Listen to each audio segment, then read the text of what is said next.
पिछले दिनों मैंने आपको उत्तर पूर्वी दिल्ली के दिलशाद गार्डन में विधवा माताओं बहनों की व्यथा दिखाई थी, जिसमें विधवा माताएं बहनें अपनी व्यथा सुनाते हुए रो भी पड़ी थी, क्योंकि दिल्ली सरकार से जो उनको हर महीने 2500 रुपये की विधवा पेंशन आया करती थी, वो 6-6, 7-7, 8-8 महीने से नहीं आई थी। तो ये व्यथा सुनाते हुए विधवा माताएं बहनें रो भी पड़ी थी। अब ये खबर चलने के बाद संबंधित विभाग से जुड़े दिल्ली सरकार के एक बड़े अधिकारी ने मुझे संपर्क किया है और ये बताया है कि दिल्ली के अंदर कुल 4 लाख विधवा महिलाओं की टोटल पेंशन है, जिनमें से करीब 50,000 को इसलिए रोका गया था क्योंकि जब ड्राइव चलाई गई थी ये देखने के लिए कि इनमें से कितनी जेन्युइन है या कहीं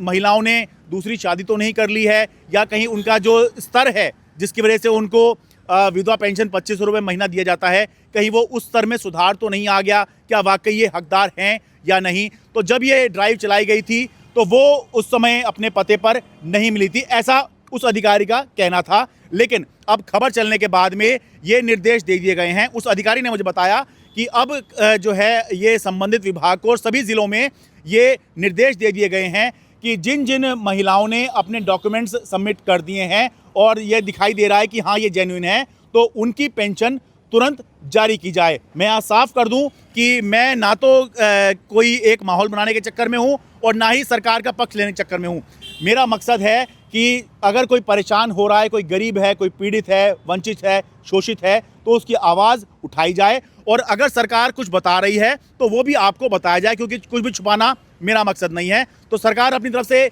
ये बताती हुई दिख रही है कि हाँ रोकी गई थी, लेकिन अब निर्देश दे दिए गए हैं कि इनकी पेंशन जारी की जाए। तो मैं उम्मीद करता हूं और सरकार से आग्रह करता हूं कि दिवाली से पहले ये जितनी भी पेंशन उन रोकी है और जिनके डॉक्यूमेंट सबमिट हो गए हैं और ओके हैं, सबकी पेंशन तुरंत जारी की जाए, ताकि इनकी दिवाली जो है वो अच्छे से मन जाए। और अगर नहीं होता है तो वापस फिर मैं इन महिलाओं की व्यथा लेकर आपके सामने आऊँगा।